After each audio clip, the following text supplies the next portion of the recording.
ಕಾನೂನಿನ ಕೈಗಳು ಬಹಳ ಉದ್ದವಿರುತ್ತವೆ ಎನ್ನುವುದಕ್ಕೆ ಈ ಘಟನೆಯೇ ಸಾಕ್ಷಿ. 12 ವರ್ಷಗಳ ಹಿಂದೆ ಮಂಗಳೂರಿನ ಸುರತ್ಕಲ್ನಲ್ಲಿ ನಡೆದಿದ್ದ ಆ ಭೀಕರ ಕೊಲೆ ಪ್ರಕರಣ ನಿಮ್ಗೆ ನೆನಪಿರಬಹುದು.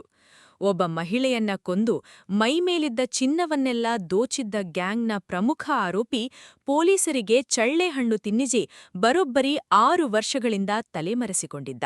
ಆದ್ರೆ ಈಗ ಸುರತ್ಕಲ್ ಪೊಲೀಸರ ವಿಶೇಷ ತಂಡ ಈತನನ್ನ ಬೆನ್ನಟ್ಟಿ ಹೋಗಿ ಅರೆಸ್ಟ್ ಮಾಡಿದ. ಅಷ್ಟಕ್ಕೂ ಈತ ಸಿಕ್ಕಿಬಿದ್ದಿದ್ದು ಎಲ್ಲಿ? ಆ ಹಳೆಯ ಕ್ರೈಮ್ ಕಥೆ ಏನು? ಇಲ್ಲಿದೆ ನೋಡಿ ಕಂಪ್ಲೀಟ್ ಡೀಟೇಲ್ಸ್. ಅದು 2014ರ ಫೆಬ್ರವರಿ 8. ಕುಳಾಯಿ ಹೊಸಬೆಟ್ಟುವಿನ ಕೋರ್ದಬ್ಬು ಕಳದ ಬಳಿಯ ನಿವಾಸಿ ಸುಮತಿ ಪ್ರಭು ಅವರ ಮನೆಗೆ ನುಗ್ಗಿದ್ದ ಈ ರಾಜಸ್ಥಾನಿ ಗ್ಯಾಂಗ್ ಅವರ ಕುತ್ತಿಗೆಗೆ ಚೂರಿಯಿಂದ ಇರಿದು ಬರ್ಬರವಾಗಿ ಕೊಲೆ ಮಾಡಿತು. ಅಷ್ಟೇ ಅಲ್ಲ, ಅವರ ಮೈಮೇಲಿದ್ದ ಸುಮಾರು 24 ಪವನ್ ತೂಕದ ಚಿನ್ನದ ಒಡವೆಗಳನ್ನ ದೋಚಿಕೊಂಡು ಎಸ್ಕೇಪ್ ಆಗಿತ್ತು. ಆಗ ಪೊಲೀಸರು 3 ಆರೋಪಿಗಳನ್ನ ಅರೆಸ್ಟ್ ಮಾಡಿದ್ರು.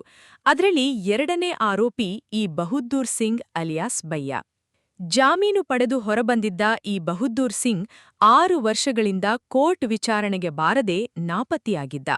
ಪೊಲೀಸರು ರಾಜಸ್ಥಾನಕ್ಕೆ ಹೋದ್ರೂ ಈತನ ಸುಳಿವು ಸಿಕ್ಕಿರ್ಲಿಲ್ಲ. ಇತ್ತೀಚೆಗೆ ಈತ ಹಾಸನ ಜಿಲ್ಲೆಯ ಚೆನ್ನರಾಯಪಟ್ಟಣದ ಗುರುಮಾರನಹಳ್ಳಿಯಲ್ಲಿ ಅಡಗಿರೋ ಮಾಹಿತಿ ಪೊಲೀಸರಿಗೆ ಸಿಕ್ಕಿತ್ತು. ತಕ್ಷಣವೇ ಅಜಿತ್ ಮ್ಯಾಥ್ಯೂ ನೇತೃತ್ವದ ವಿಶೇಷ ತಂಡ ಅಲ್ಲಿಗೆ ದಾಳಿ ನಡೆಸಿ ಸಿನಿಮೆಯ ಶೈಲಿಯಲ್ಲಿ ಈತನನ್ನ ಹಿಡಿದು ಜೈಲಿಗೆ ಅಟ್ಟಿದ್ದಾರೆ. 12 ವರ್ಷಗಳ ಹಳೆಯ ಕೇಸನ್ನ ಬೆನ್ನಟ್ಟಿ ಆರೋಪಿಯನ್ನ ಹಿಡಿದಿರೋ ಸುರತ್ಕಲ್ ಪೊಲೀಸರ ಕೆಲಸಕ್ಕೆ ಈಗ ಸಾರ್ವಜನಿಕರು ಮೆಚ್ಚುಗೆ ವ್ಯಕ್ತಪಡಿಸುತ್ತಿದ್ದಾರೆ. ತಪ್ಪು ಮಾಡಿದವರು ಎಷ್ಟೇ ವರ್ಷ ಕಳೆದ್ರೂ ಸಿಕ್ಕಿ ಬೀಳ್ಲೇಬೇಕಲ್ವಾ? ನಿಮ್ಮ ಅನಿಸಿಕೆಯನ್ನ ಕಮೆಂಟ್ ಮಾಡಿ ತಿಳಿಸಿ. ಕರಾವಳಿಯ ಇಂತಹ ಕ್ರೈಮ್ ಮತ್ತು ಲೇಟೆಸ್ಟ್ ಸುದ್ದಿಗಳಿಗಾಗಿ ನಮ್ಮ ಚಾನೆಲ್ ಸಬ್ಸ್ಕ್ರೈಬ್ ಮಾಡಿ. ಧನ್ಯವಾದಗಳು.